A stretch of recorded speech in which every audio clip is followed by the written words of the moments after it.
Hello guys, नमस्कार। जय जगन्नाथ। चाषी पु गोविंद चैनल रे आपण मानकु ढेर सारा स्वागत।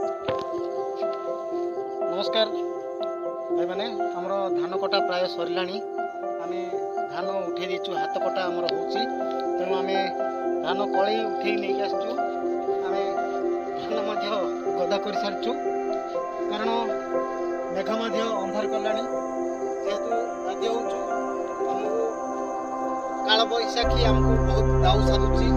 आमे कठिन परिश्रम करूचु, किंतु किछि संचय कर पारचु पहिला लोक आमको भगवान एते निष्ठुर हो जाउछंती।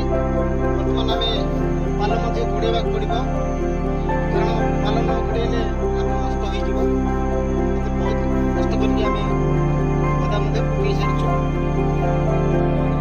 आमे पाल मध्य गुड़े दिचु, गदा सुरक्षित अछि।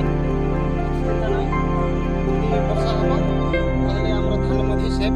तेणु आमे हमर जहाँ जी यथा कर्तव्य आम करचु, निहाती आमे राति वर्षा हेले मध्य वर्षार आम सुरक्षित अच्छु, कड़े मध्य सुरक्षित अच्छे। निहाती भाई माने वीडियो शेष पर्यंत देखिए, निहाती लाइक शेयर सब्सक्राइब करेंगे, भूलिए नहीं।